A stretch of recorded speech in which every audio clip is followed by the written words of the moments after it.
Well, he is a spiritual teacher, a global philanthropist, and the best-selling author who's known for challenging how we think about life.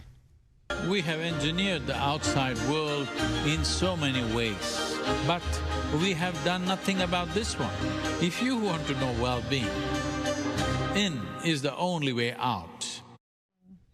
Ahead of his tour at Dolby Theatre tonight, Sadhguru here to talk with us about his latest book, Death, a Yogi's Guide to Living, Dying, and Beyond. Welcome to you. Thank you so much for being with us. We're honored to have you. Yes. Interestingly enough, we were just talking about death. It was a story we were discussing earlier, and we all had the same reaction to the thought of death, which makes us feel uncomfortable and morbid. And it's interesting that your topic is about death. What inspired you to touch on this topic, and why is it a topic that people should become more comfortable with? Have you found anybody who does not die? No. There are people who educate, there are people who don't educate, there are people who marry, there are people who don't marry, there are people who party and there are people who don't party. Almost everything that you do in your life, some people may not be doing it. But have you found anybody who does not die? No. So this book is only for those who shall die. So, the most fundamental aspect of our existence here is our mortality. Everything that we are right now, every breath that we take, every experience that we go through is only valuable because we are on a limited lease of time.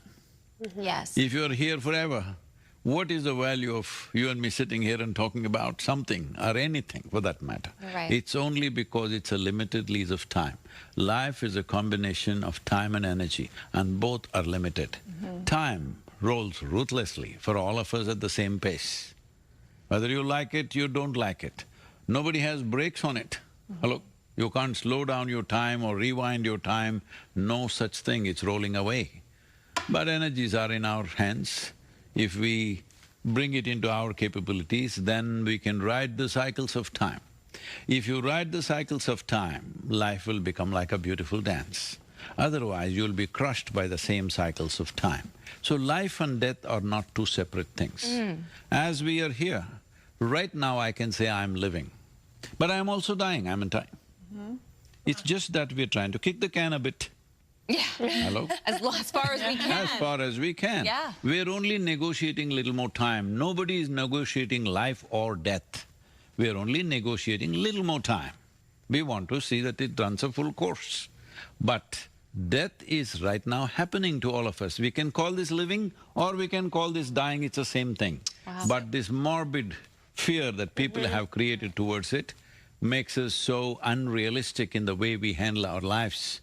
If you knew that your time is limited, every moment if you know you have a limited amount of time, would you do something that you don't care for? Wow. I would do everything differently when you think of it that way. We often say things like, treat today as if it were your last day, but most of us don't do that because we're caught up in the everyday cycle and the grind of life, right? You're trying to make a philosophy out of a fact. The fact is all of us die. Is this the last day? Hope it is not so. Hello? Sure. Hope it is not so, we don't want it to be so, but it could be so, that is always there.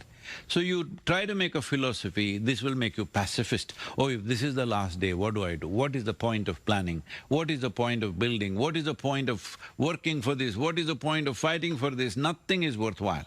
Don't make a philosophy of it, it's a fact. We have a limited amount of time.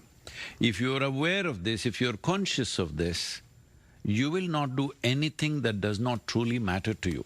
If you, me and everybody here is doing what genuinely matters to us, we are beautiful and the world is beautiful. You've spent over 4 decades helping people navigate mental health, and you're hearing about mental health more and more. For our city, for Angelenos that are overwhelmed by stress, burnout, you've been here, the traffic can be intense every day too. Where can they begin with a small step to just take a little time out of their day to just take a beat? See, first of all, you think you must be stressed and then you must calm yourself. What stress means is, your internal mechanism, both psychological and physiological, doesn't have enough lubrication, it's friction. Internal friction is stress. Essentially, whether you call it stress, anxiety, depression, this, that, there are 72 names for different kinds of mental struggles. Essentially, you have turned your intelligence against yourself. If your intelligence was working for you, if your thoughts and emotions happen the way you want right now, would you keep yourself blissful or stressful? Blissful. Blissful. Of course. Why is that not happening? You're right. We have So simply because you have the most sophisticated gadget on the planet. Human mechanism is the most sophisticated instrument on the planet. Do you agree with me? Yes. Absolutely. Have you read the user's manual? I wish there was one, right? There is one. It's just that without understanding the fundamentals of how this works, we are trying to blunder through life. And everything seems to be stressful. Tell me one thing that people are not stressed about. Ooh. Not stressed. Not stressed? Yes, That's you a said trick traffic. question. Traffic stress. Traffic means what? Most of you are driving your dream cars. So if you get to stay there for a little longer, what's your problem? You must be enjoying it. So it's just the point of view, shifting your Perspective. mind. It is not right? about a point of view. I'm just saying, suppose your hand is out of control and these two fingers want to poke your eyeballs. Is it normal? No. No. So if your own thoughts and emotions continuously poke you from inside, is it normal? No. But you are making it normal, that's the biggest mistake. It's not normal to be anxious, it's not normal to be stressed. It is just that when majority of the people join in one gang, see, if all of us are smoking, it's normal to be smoking, she doesn't smoke, she's no good. Hello? Yes or no? Yeah. So everybody is stressing, so that's normal. People ask me, Sadhguru, what do you do to unwind yourself? I said, I don't wind myself up. I can see why you are very popular amongst the celebrities. And you know what's exciting is that your event at the Dolby, the home of the Oscars, which is very, you know, as an entertainment reporter, that's very exciting for me. But tell me about getting those celebrity endorsements as well. I mean, for anyone, it means a lot. But See, Tom Brady, Matthew McConaughey. Tom…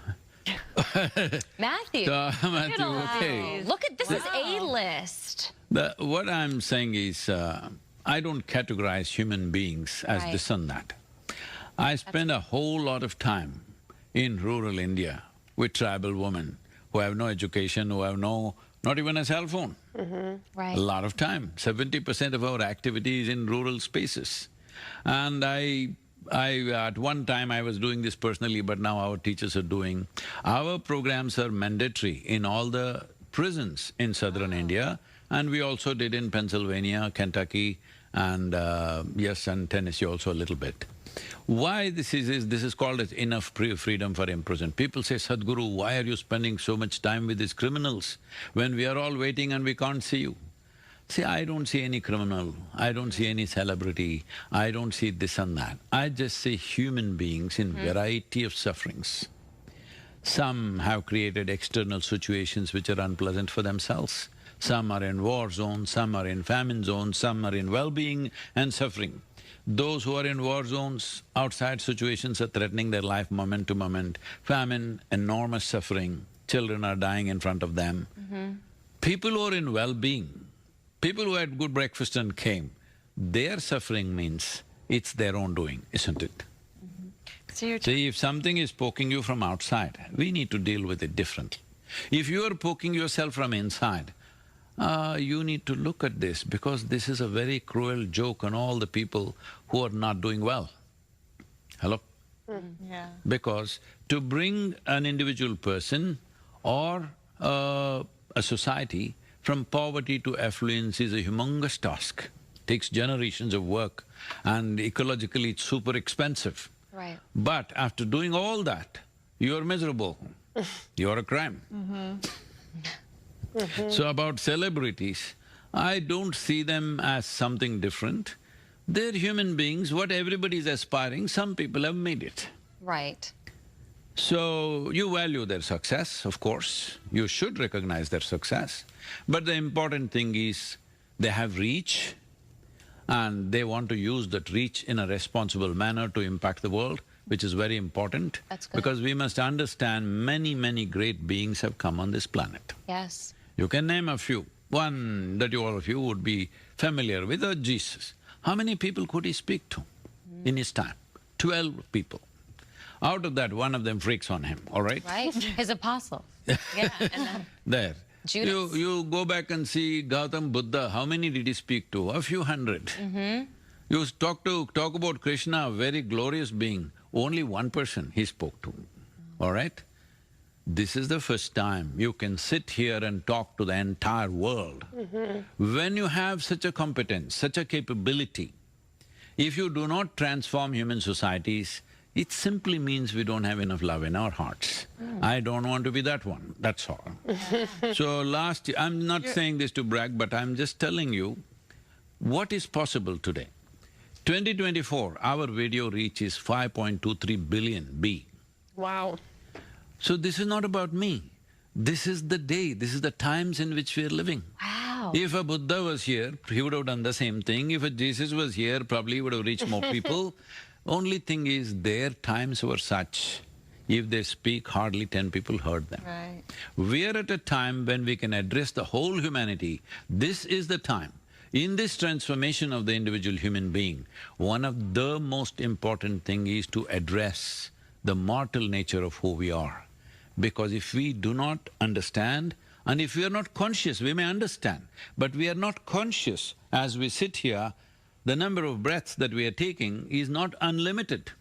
It's going to get over. We can do exercise, we can do yoga, we can improve this and push it a little bit, but it's not for good. When we know this, we would organize ourselves, we would become far more sensitive and tender to life around us. If, as I said earlier, if all of us were doing what truly matters, this would be a wonderful world. Let's make it happen. Yeah, speaking of your reach, we're seeing the video of you talking to so many people and getting the word out there.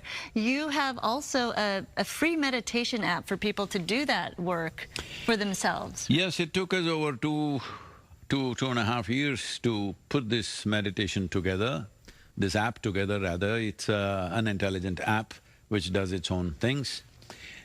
This is a 7-minute effort that you can do about yourself. 7 minutes a day if you dedicate for your mental well-being, it will make a difference. There are already a few million people doing this. Just to inspire people, I'm saying in the first 15 hours, over 1 million people downloaded this. Wow. So you know that much hunger is there. Yes. That much hunger is there because mental health is no more an individual problem, it is becoming a global issue. Yes. The number of people who are losing mental faculties or balance is at a pandemic level. Actually, the United Nations is describing it as a pandemic. Wow. So this effort is to see at least in the next 24 months, we want to see at least 3 billion people invest 7 minutes. The fundamental goal of this is this.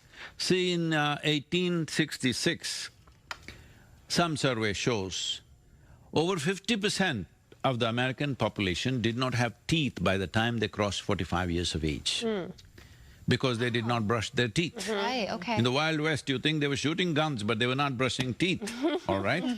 So it took our mothers to tell us, you must brush your teeth, no brushing, no breakfast, whatever in their own way. They insisted we must brush till we realized the significance of it. If nobody told us, we would be in the same condition. Early on, somebody told us. So similarly, I want to see a simple aspect of meditation. Yogic processes should not be in the hands of a guru or an institution or an administration. It must be in families. It must pass on from generation to generation as brushing teeth happens, just like that. Everybody should know some simple thing to address their own mental well-being. So this is the effort of Miracle of Mind, to bring this to every family on the planet so that it is transmitted by them. And if they're afraid they may do it wrongly, that is why the videos are there, the app is there, they can just use it. It's a free app. Resources. It costs us a lot of resource, but we are offering it free because this is a commitment we have. We want to touch 3 billion people or 3 billion families, which will transmit this by themselves for generations to come, it's very, very important. Well, download that app, and also you can catch Sadhguru at the Dolby Theater tonight at 7:30. And of course, pick up the book, Death, a Yogi's Guide to Living, Dying, and Beyond at your favorite bookstore. Or we just found out it's on Audible as well. You can download it and listen to it. And it's your voice. It's your Yes, voice, it is which my makes voice. it extra special. Thank you so much for Thank coming. you. We really Thank you. Thank you very appreciate it. So much wisdom. Thank you for sharing that with Thank you. us. And Wonderful. hey, Saturday's International Yoga Day, you guys. So go out there and Savasana. That's my work on that mental health and the body and the mind and the spirit. Yes. We'll be right back. Are we done? Almost. Okay. Almost.